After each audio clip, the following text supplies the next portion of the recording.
When we talk about development and transit, it really does, it is kind of an overarching umbrella over all of the issues that we deal with. So we're thinking about housing, we're thinking about economic development, we're thinking about it in a very broad way.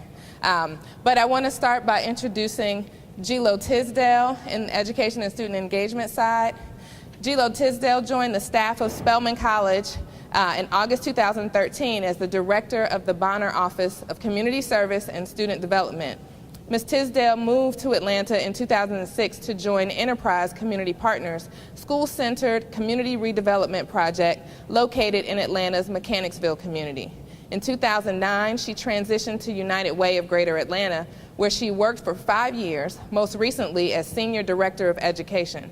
Active in both the local and national education community, Ms. Tisdale has served as a consultant for the Atlanta Education Fund, participated on grant review committees of the Corporation of National and Community Service, and collaborated with the Forum for Youth Investment and America's Promise to make national speakers and resources accessible to Atlanta educators.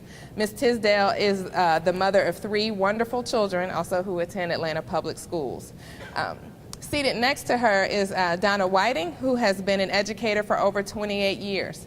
For the past 20 years, Dr. Whiting has worked at the Georgia Tech Center for Education Integrating Science, Mathematics, and Computing, also known as SEISMIC. And in her current position as Associate Director for Teacher Education Partnerships, Dr. Whiting is responsible for proposal development and designing, managing, and evaluating K-12 outreach projects and partnerships. Through SEISMIC's efforts, students who have the potential but lack access to information about STEM careers are reached. The program is supported by an AmeriCorps grant from the Georgia Commission for Service and Volunteerism. As an AmeriCorps participant, SEISMIC also engages students in community service projects inside and outside of their school. We also have our Development and Transit panel. To my left, immediately, is Will Chandler, who's a junior at Morehouse College, where he's studying political science and urban studies with a concentration in urban planning. His community work includes service in several West Side communities. He is a student intern for the Morehouse College Community Revitalization Initiative, an executive committee member of Neighborhood Planning Unit T, and he currently serves as president of the Atlanta University Center Neighborhood Association. He plans to pursue a career in city and regional planning. And that is great because he's sitting right next to Mike Dobbins, who is a planner, urban designer, architect, and teacher who has practiced mainly in the public sector over the last 40 years.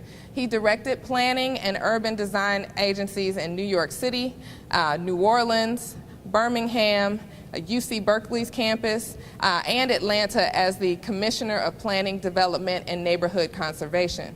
He taught for a couple of years at Tulane, had teaching assignments at Columbia, Birmingham Southern College, and UC Berkeley, and he is presently a professor of practice in the School of City and Regional Planning at the Georgia Tech College of Architecture. He believes that ordinary citizens can and will be the ones who make the difference in improving the shape of our urban environment and the interplay between private sector, the government, and the citizenry. So I'd like you all to welcome our panel. Thank you. So the first thing that I wanted to ask is, considering the wave of new development that is slated for the West Side, and also taking into consideration that there are a number of school closings that are also slated for the West Side communities, what are some of the ways that you think that colleges and universities need to be engaging with communities? Mm-hmm. We got one for you.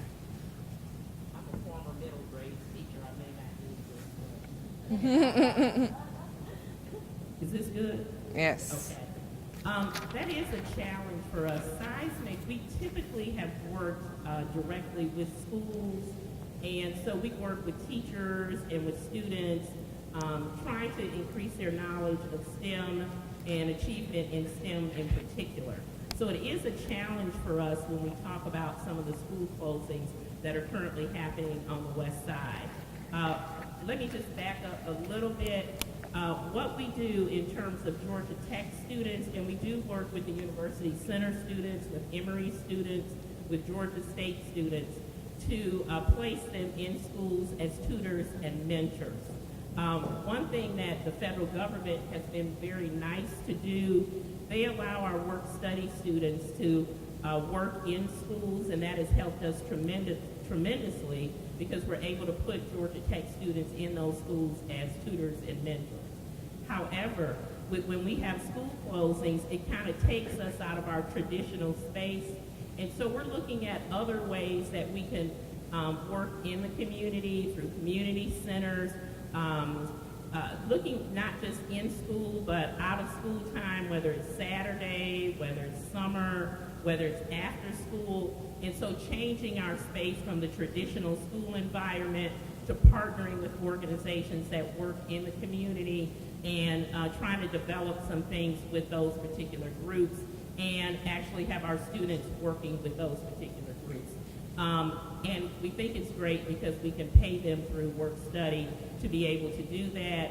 And we also have an AmeriCorps project that allows us to take students who've already graduated, I shouldn't call them students because they graduated, but adults who have finished their degrees and actually place them in these environments full time. And again, pay them, give them some experience so that they can then go out and be community activists, hopefully in this area, but in other places as well. And I don't know if I answered the question fully, but. So at Spelman, we have a commitment to engaging students in the community around us. And part of that mission is about not just sending out well-educated and prepared for professional careers, but also ensuring that they understand something about the mic better, that they understand their civic responsibilities and that they are prepared to be effective in their communities as residents. So yes, we want them while they are at Spelman to participate in service, and we are committed to supporting organizations in the 1.7-mile radius around Spelman's campus. We work with schools, we work with nonprofit organizations, and students support them in a variety of ways, sometimes with hours of service, sometimes with ongoing relationships that will extend over years that the students are there.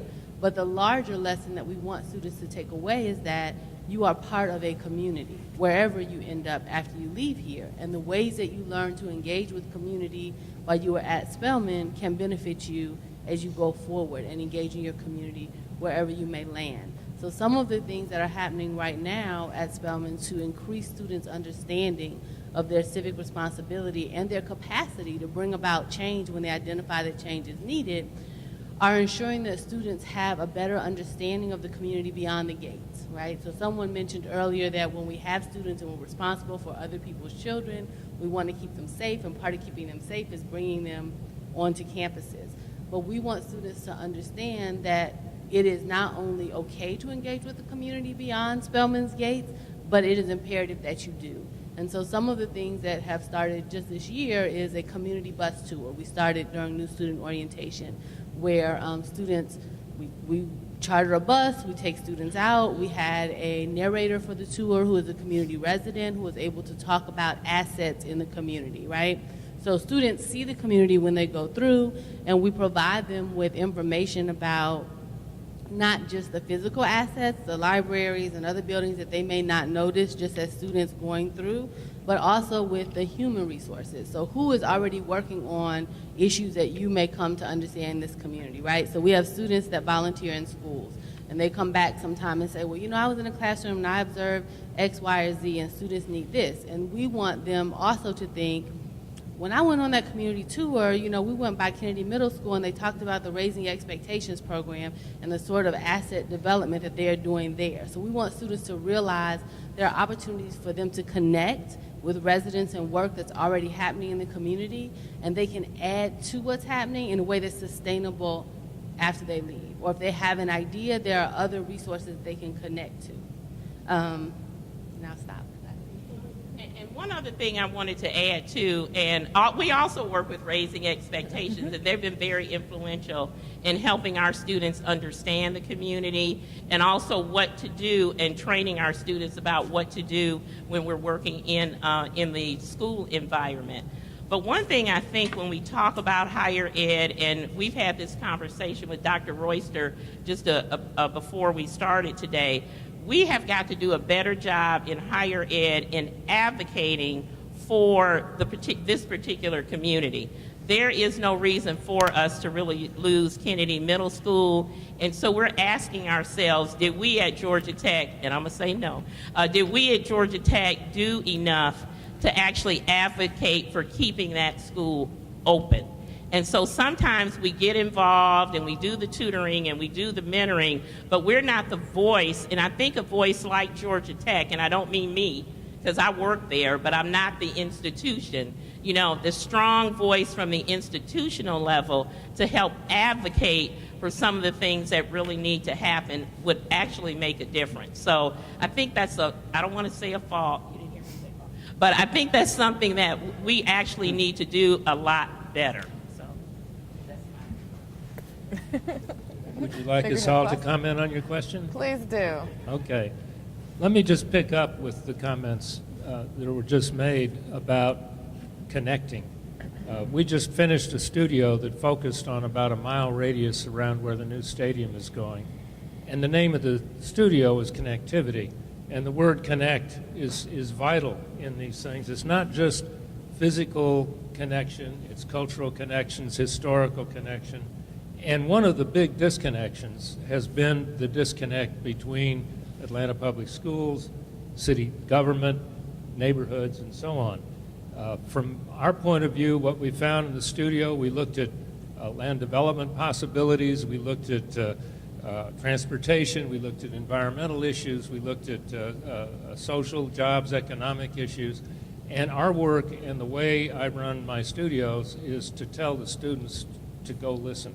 Start by listening, continue to listen. Whatever you come up with, back and forth it with whoever is it. If it's an educational community, I think some of you are familiar with Kids First, Nathaniel Dyer, Kay Wallace, people like that, all of whom seem to be a pretty strong consensus, for example, that Kennedy needs to stay open as a public school. In the old days, we found that the APS was not really listening to what was really happening in the community, and they started selling schools. They sold Bass, they sold schools in Kirkwood, and they're talking about modifying and changing the relationship with Kennedy. And the problem with that is, sooner or later, probably more sooner now than later, there is going to be new development occurring in Vine City and English Avenue. There's several goals that raises. One is to make sure that the people who are there benefit from whatever gets invested in those neighborhoods, and that's another thing I'll say a word or two about. But from the point of view of retaining school assets, it's vital to hang on to the schools over whatever period of time it takes for them to repopulate. I mean, what's happened now, as I understand it, is that the Kennedy kids are over at Brown, and that's caused disruption in the West End community. Those kind of things ought to be better planned forward. So the co-planning is so important to actually have an idea what's going on. The impacts, and I think the main effort that my students contributed to, and under the guidance, because one of the things Cherie mentioned in the opening comments, I don't think stuff happens unless it's the citizens who are impacted, the citizens there who come together to guide things and put pressure on their Councilman Dickens, on their Mayor Reed, on whomever, to get with a program that gradually can become consensual. So our work really focused on this whole dialogue that went on about having a community benefit agreement between the Falcons and the communities that would stipulate jobs, housing, investment, job training, education, park development, stormwater development, and so on. It was a very frustrating experience for most of the citizen representatives who were there, both formally and informally. And the students we did the best we could to try to really lend our voice to the voice of the community to bring pressure on the city council committees and that were involved in this. One of my predecessors says a problem with students, they take a course, it goes for 4 months and then it's over. Mm-hmm. I have to report that three of my students are hanging with this issue pretty aggressively. They're still out there. They're still talking to elected officials. They're listening to community leaders. And so that's sort of the way we try to interface. The most recent thing, and I'll pass it on, is this total travesty of the truncation of Martin Luther King between downtown and the west side. That did not have to happen. It was done in a very opaque fashion. The whole idea of dealing transparently with everybody so that everybody knows. Turned out my students and I were the only ones who were communicating whatever we found out to anybody and everybody who cared. And the city council didn't even see a map of what was coming down until a week and a half before they voted. And that's, to me, unconscionable, that our elected officials don't even have access to the information that's going to have the kind of impacts that are already being felt on MLK as it gets, I call it hodgepodge junction. And the reduction of access, the reduction of capacity to support revitalization in the Martin Luther King corridor. Cherie knows me pretty well. I go on and on, so pass it over to Will. Good afternoon, everyone. My name is Will Chandler, as Dr. Faulkner mentioned earlier. But I may not have the same perspective as everybody else. I'm a student. I'm a junior at Morehouse College. One of the ways I see colleges and universities engaging in community development is engaging students. Like he said, you take a class, it's 4 months, and then after that course is over, a lot of times students may not participate. Put the mic up. But another way that students can get involved is through service-based organizations. At my college, we have several programs in place where students can get involved in community work. We have the Joe and Emmett Adams Scholar Program. We have the Bonner Program, just like Ms. Tisdale had mentioned. And we also have other programs such as UPS Scholar Programs already in place where students can get engaged into community. One of the problems is that a lot of times students don't know what's going on. They may not be aware of what's going on. Sometimes we get on these campuses and we're in our little bubble, and the only time we hear about something is if an individual is willing to share that information with us. So one of the things I see as a tool that the colleges have and can utilize are students. Students a lot of times are passionate about a lot of these issues, but the simple problem is we don't know about them, or we're not engaged enough to know where to go, how to get involved. And speaking of that, one of the things that we're doing right now, at least I'm in the process of doing right now, is hosting a panel discussion on environmental policy, environmental justice, and sustainable development, which will take place. And from that, our goal is to help students know about some of the issues taking place and try to get them involved in some of these different processes that are going on. So one thing I could say from a student is just to get students involved, either through programming or through reaching them directly and letting them know about these issues. So I actually want you all to speak a little bit more specifically about some of the programming that you do, because we've talked a little broadly, but I do think that it is significant that, Will, that you're the president of the Atlanta University Neighborhood Association, and that's a very different level of engagement for students. Oftentimes students go through programs, but you've taken a very active leadership role. I'd like for you to talk about that. And then Dobbins, I would appreciate if you could talk a little bit more specifically about some of the studios that you've done, more specifically about the types of programs that Seismic has available, and then and also some of the connections that Bonner makes as well, and Project Impact. So I'm going to open it up with you. Well, for me, from my personal experience, the way I was able to get engaged in some of these processes was I'm currently the president of my hall council as well. So being part of that hall council, we have a certain amount of requirements that we have to take care of as far as community service hours, civic engagement, and being able to utilize those hours to help benefit the community, help connect me with a lot of the people in this room, such as Pete Haley, who's in the audience. Also, being a part of the Joe and Emma Adams program, community service program, they placed me with an issue base, which is community development, something I'm passionate about. So that was another means of engaging me as an individual. And like I said, there's lots of different ways that I can go on and on about as far as on campus, but it really comes down to programs and really the people in leadership positions on our campus making it important or making it an initiative that they want to have students engaged. Well, I'll be a little more specific about the studios we've done over the last 3 times. And leading into that, I think there's a Student Movement Boulevard, I think. Yes. And it sort of makes me think, I'm an old guy, so I got nothing to lose to get active. And students are young folks who have everything to gain by getting active. And so what we try to do, so I did a studio a year and a half ago on Northside Drive, and the focus on that was to try to break down the barriers that Northside Drive reflects. It doesn't work well as a street. It wasn't even a transit corridor. It's been a major block, a physical block, and a cultural block, and an ethnic block, and an income block between downtown and West Side. So the students really focused in on that, identified several places where the east-west connection could be made. One of them with the tearing down of the Georgia Dome, which will begin happening for too long. We haven't gotten very good response, frankly, about that part. So the other thing, for those of you involved in West End, we identified a way to get Northside Drive to get specifically into West Whitehall so it doesn't go down Metropolitan, so it can get directly into the I-20 ramp system, create improvement in the hub opportunities for the West End MARTA station. And what's emerged over the course of the 2 months that we're involved in now is the highest level, quickest gain, most effective connection that I think we can make, and that gets back to the connection thing, is Lee Street.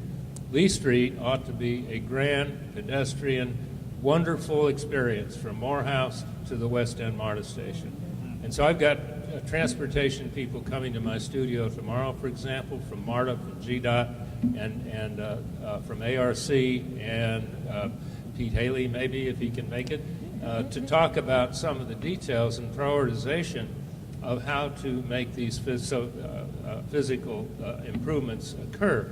And we're involved with the neighborhood residents over there. We tend to work for about a month or 4 or 5 weeks to figure out where we are. We did a tour of West End. You were there. And so just the interplay, the direct experience with the community, the direct listen, sorting out priorities. Where we started 5 weeks ago is very different from where we are now. We just had some ideas, got started. Now we're actually filling it in with the community's priorities and needs and opportunities. So specifically I teach, so then I taught this semester, last semester around the stadium. Again, we sought to give support to the issues that we were hearing from the community. We sought to add our voice to those voices.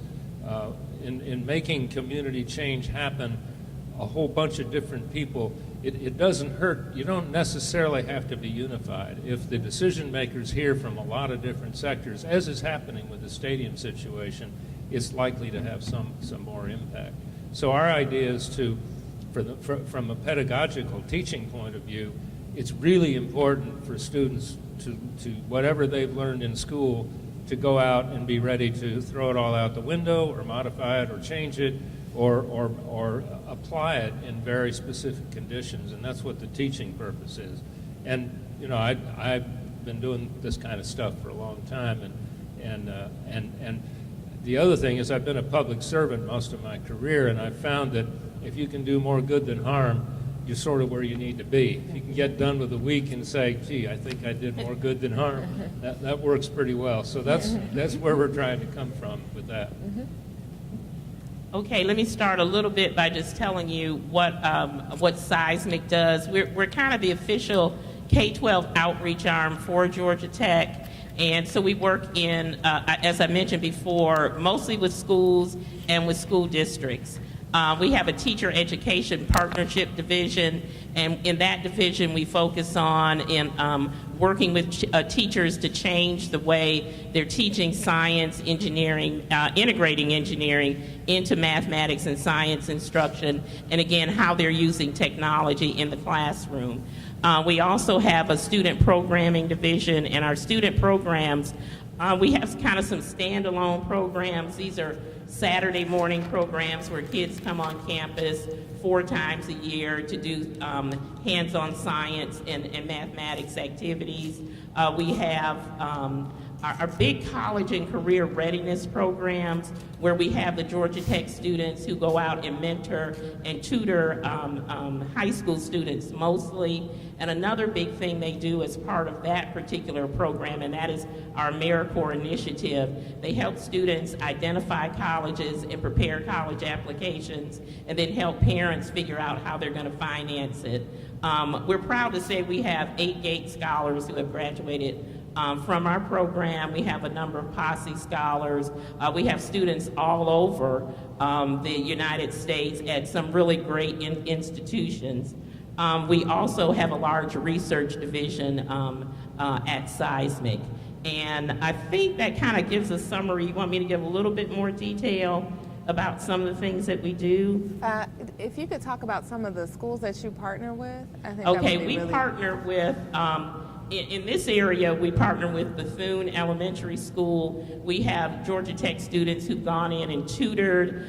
This past year, we worked with their teachers to integrate environmental justice concepts into the K-5 classroom, so all of the teachers became certified in Project WET and Project WILD, and we worked in partnership with the Outdoor Activities Center on that particular program. And we're getting ready to start another initiative with them this summer, hopefully to look at physical science and how we can integrate environmental concepts and physical science concepts in the classroom.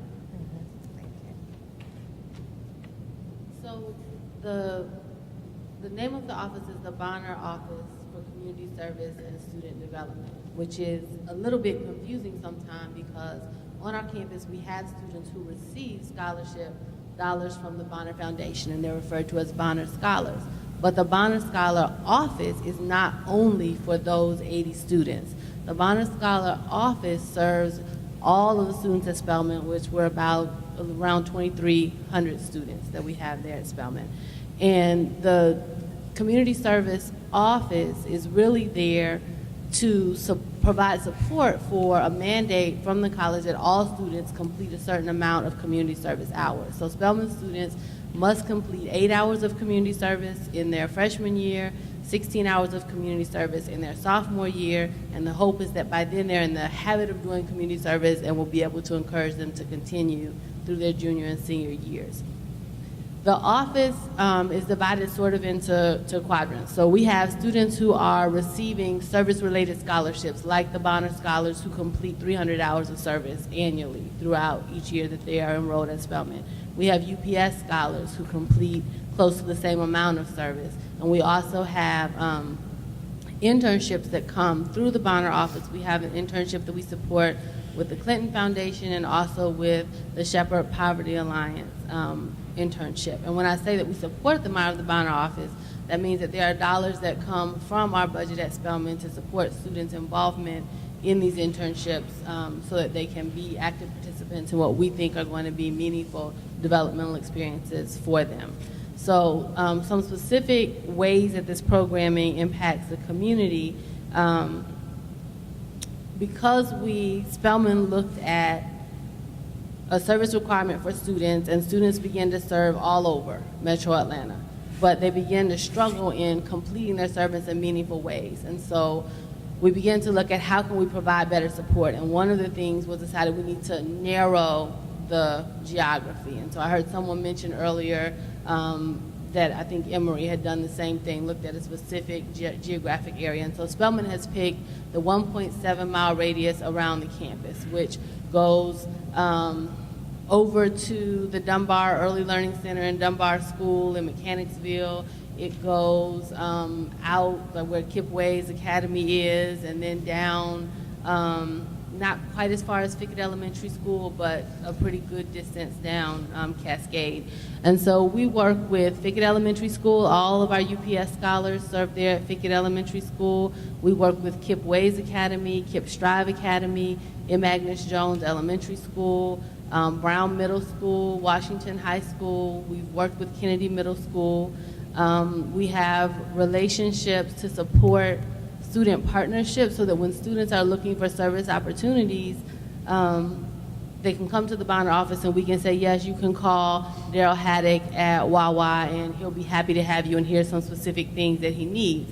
One of the things we found is that when we are able to support students in this way, instead of just giving them a list and saying, go out and talk to these people, we do a better job of matching the human resource of students and what they bring, both with intellectual capacity and just boots on the ground, with the actual needs of the community and the organization. We found that sometimes when students just walk in somewhere and offer to volunteer, the agency isn't necessarily ready to receive them at that time, and the experience the student has may not be meaningful, and the impact that they make will not be as great as if the agency was able to actually identify what they need and have some support inside the college in finding the right student to get there, to have there. In addition, transportation is an issue for students all the time.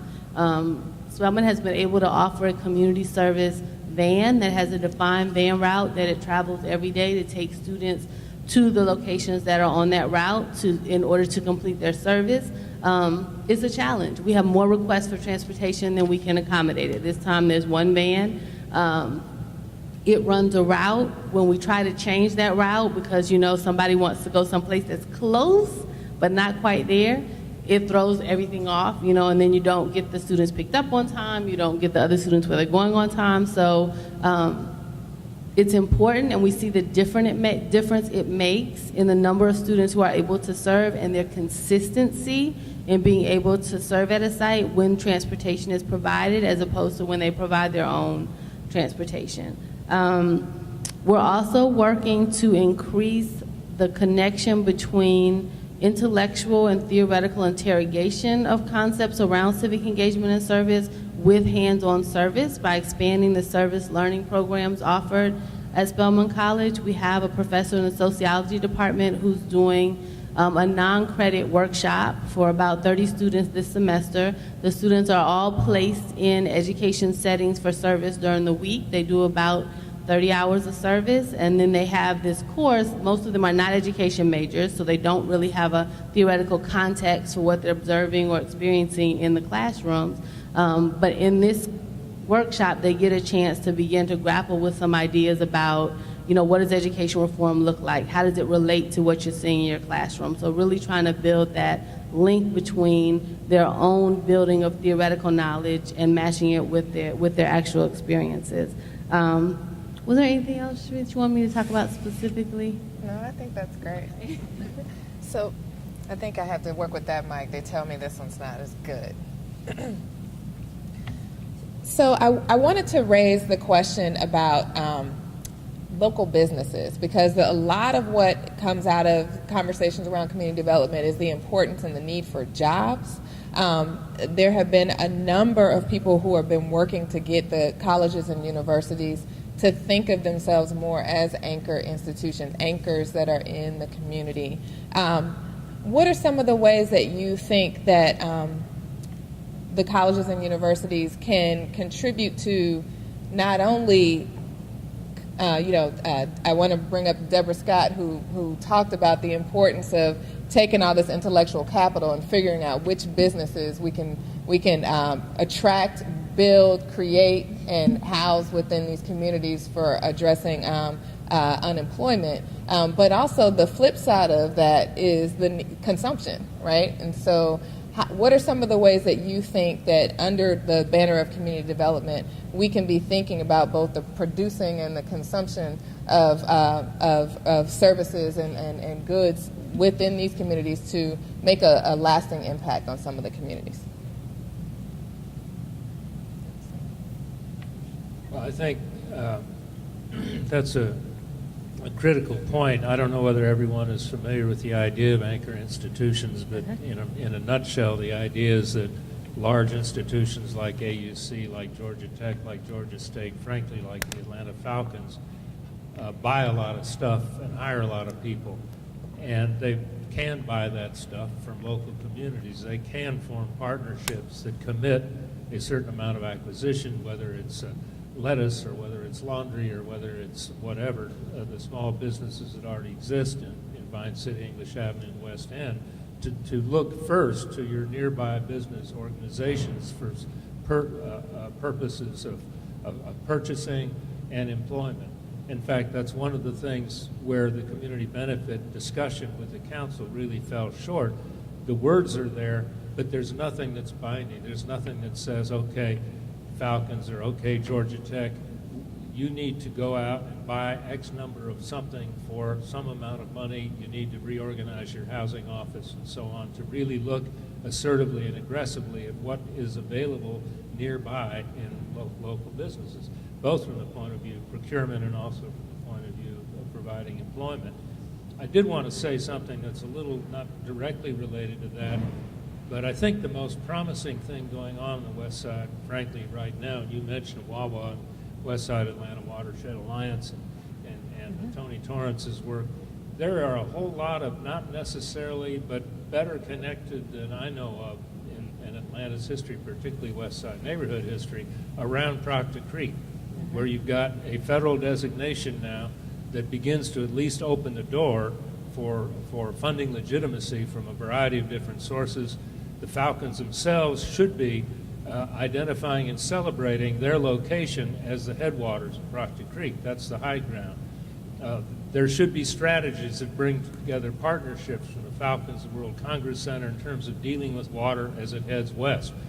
The group WAWA, the Community Improvement Association, Park Pride, the Proctor Creek North Avenue study that Park Pride did, the work that the city's doing on Joseph Boone Boulevard, the work that the Trust for Public Land is doing in trying to assemble a mitigation bank along those parts of Proctor Creek that are open from Maddox Park on. Another group called Groundworks that's looking at sites that are at the Chattahoochee and back. It's a mix of people, it's a mix of ethnicities, it's a mix of incomes, and yet little by little there's a gravitation around the common purpose of taking that polluted waterway and turning it into a major asset.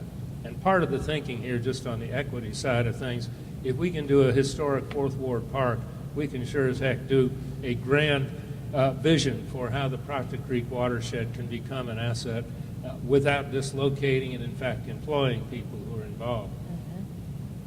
You know I can go on and on about that.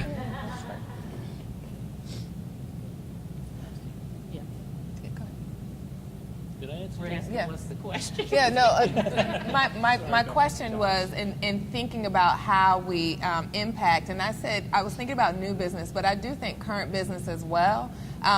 Thinking about it both on the production side, our intellectual capital, and how we could work with communities to start build businesses that are needed, but also how do we support the businesses that are there?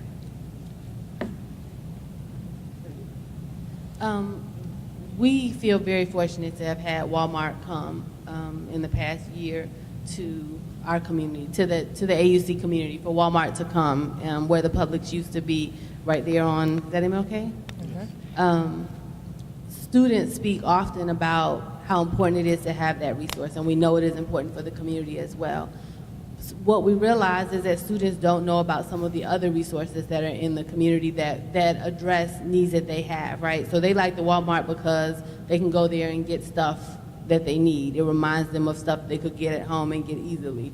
But there are also other things. There are restaurants there that are within walking distance from the campus that students aren't often aware of, anything beyond the Popeyes and the Taco Bell right there. But if they go a little bit further or they go in the other direction, then there are some institutions that have been in the community for a while. Some of them are healthier choices. But we found that one of the things, we have a course on campus now that is offering a walking tour.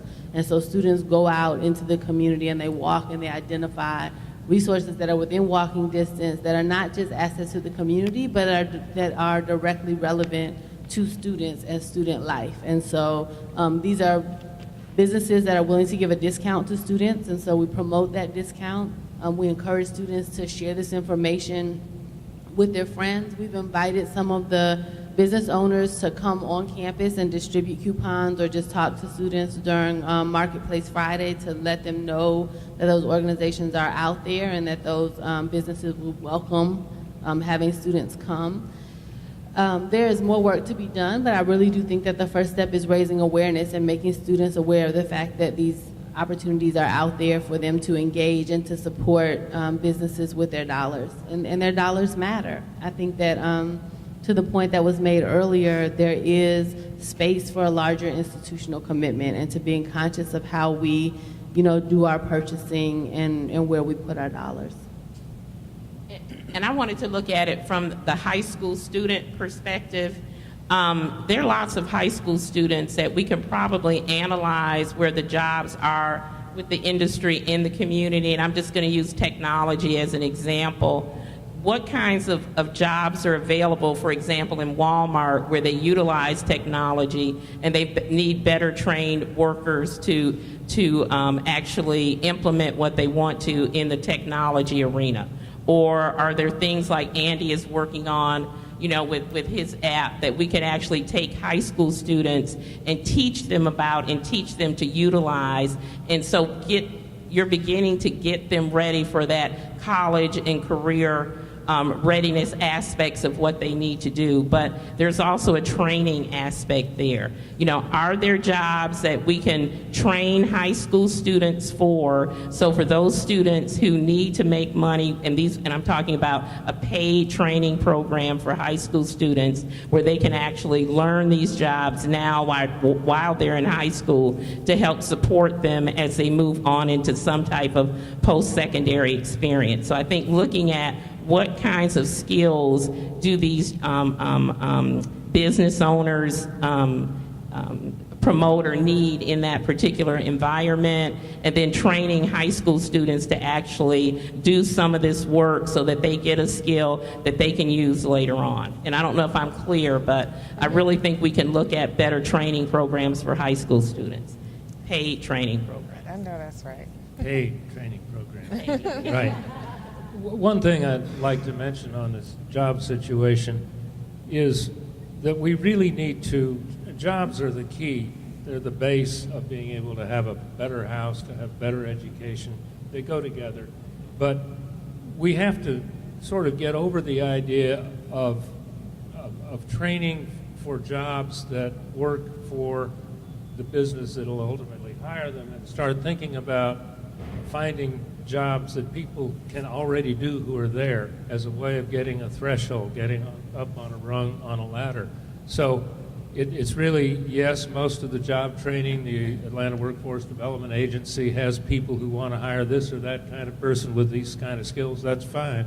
The other side of it is we need to give work to people who don't have work. We have a precedent in Atlanta that we tried very hard to get the Falcons to embrace. When the Olympic Games came to town, and this gets back to the Student Movement Boulevard thing, the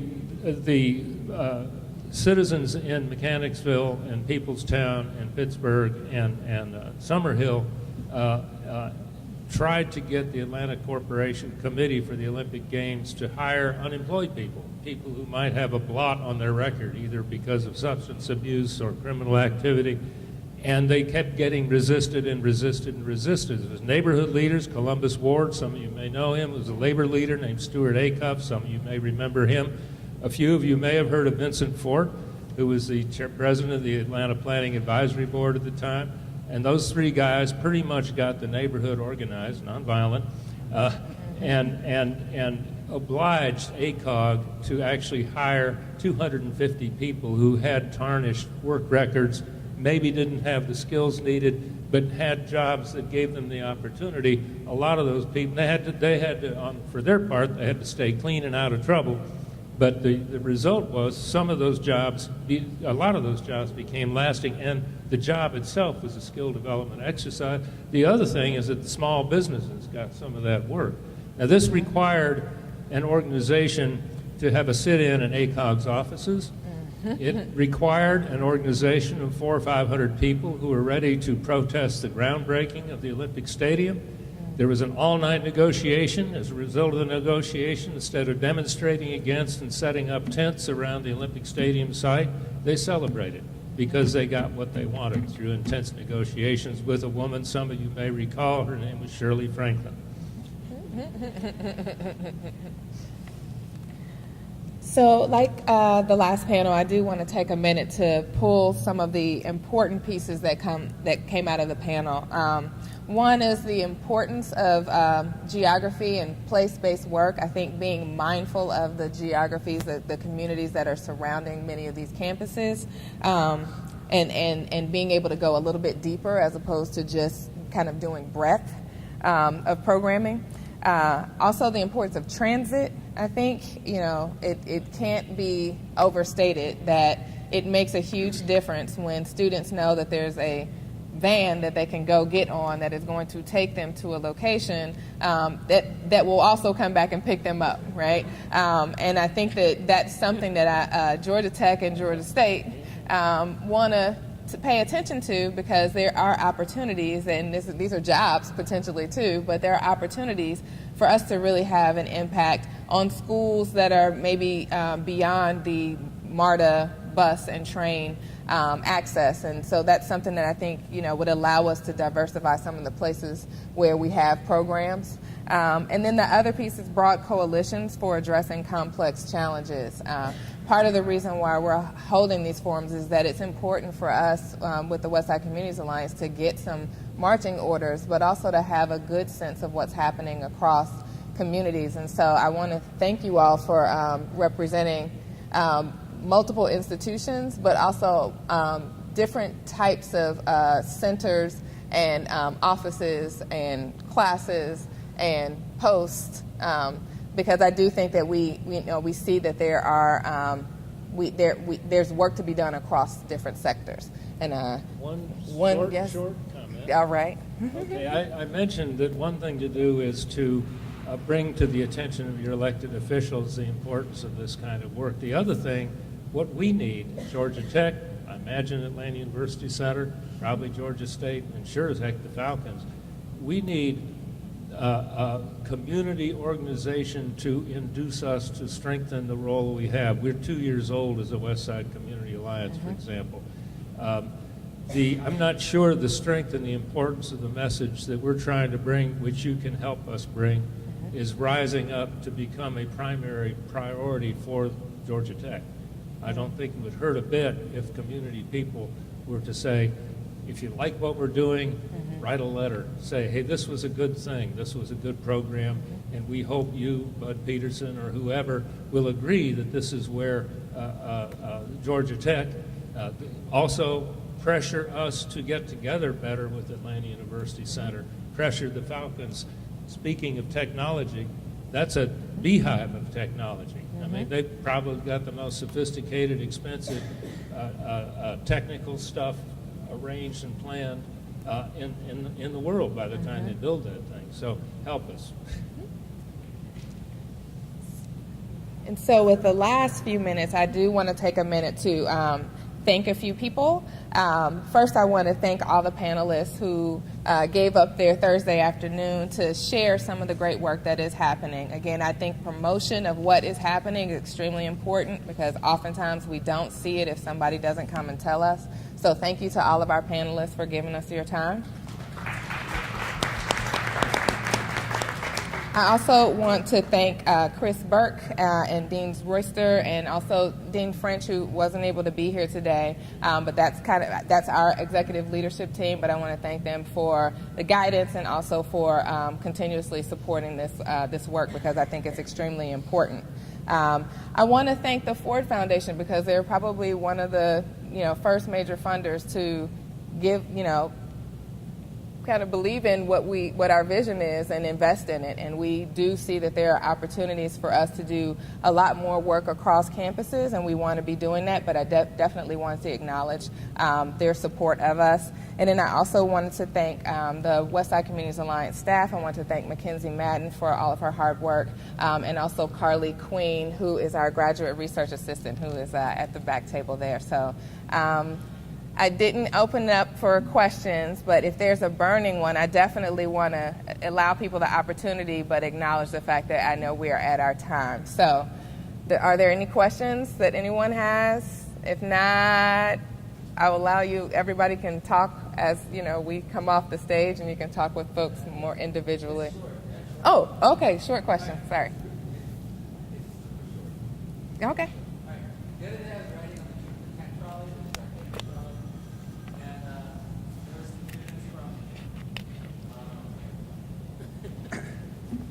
Okay, the other week I was riding on the tech trolley, and I was sitting with some students from Morehouse, and I don't think we even asked each other what each other was up to, but it struck me, why doesn't the trolley go from like the Midtown MARTA station through Tech, through West Side, down to AUC and back? Is that corridor an interesting academic corridor where colleges could cross-pollinate and share their resources? Thank you, Josh. Yeah, right over there. That's one of the issues that the students investigated last semester and actually are investigating this semester, more particularly with respect to a more regularized shuttle schedule on the AUC campuses with respect to West End MARTA and also to downtown. I think it definitely should be explored. We got all kind of individual shuttle services. GSU has their own shuttle service. Georgia Power has a shuttle service. They're all over the place. And some kind of framework for unified, at least coordinating these. I think the good news is, and one thing nobody's really brought up, public safety is a big issue. And what I think we have done between AUC and Georgia Tech's police forces is to begin to have a coordinated approach, a regular dialogue. And again, going back in history a little bit, in downtown Atlanta before the Olympics, there were 8 separate sworn police departments, 8, and they never spoke to each other. So one of the things Central Atlanta Progress did was to bring them all together so they could meet each other and begin to have a dialogue and begin to find where their activities could intersect and coordinate. And I think that's a good model for getting this transit connectivity going. I don't think Morehouse students would mind if a yellow bus with a yellow jacket on it came into campus, and I don't think we'd mind if yours showed up.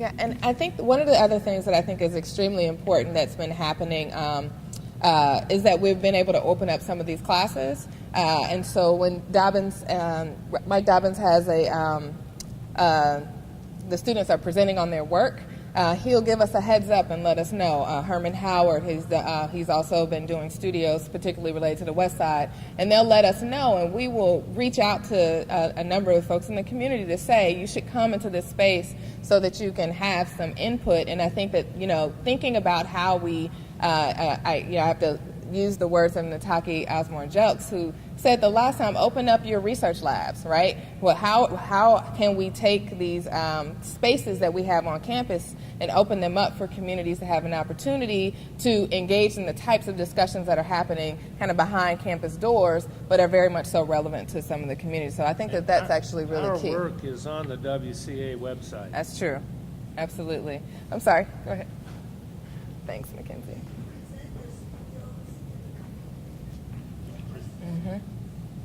Yes. So the question is, do you present your studios in the community? Yes, all of our presentations, actually the presentations for the fall studio were at the Central United Methodist Church, and we got the word out as broadly as we could. We had one in I guess October, the end of October, and one in sort of toward the end of November. And our West End studios likewise will be presented in the community. So that, and the only problem I've got is that the only time I have their undivided attention and total control over them is 2 to 6 Monday, Wednesday, Friday.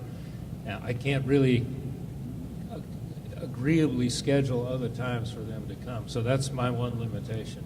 But yes, I'm not sure where we'll be meeting. In fact, I'm going to talk to Will a little bit more because there's an executive committee meeting of NPUT tonight. We'll be talking to NPUT formally. We'll be talking, Pete was telling me about the West End Merchants Association, so we'll be meeting with them as well. We've met some already with the Council of Presidents at AU, and absolutely, we need to find spaces. Yeah. I want to do one final plug. So Mackenzie made the point that we're mainly a communications network, and I think it's important to note that we can only share what we know. So it is extremely important that if you have activities, events going on, if you have programs that you want us to get the word out about, summer camps are coming up, and so we've been collecting information from Seismic. We know that the Bonner office, that the students have until March 30th to turn in their service hours, and so I think we are letting our folks know if you need people. If you needed 20 students, Right. they will come. If you have a project now and you need 20 students before March 30th, they are incentivized because they got to get those hours in to be there. And so, Carolyn's got her hand up.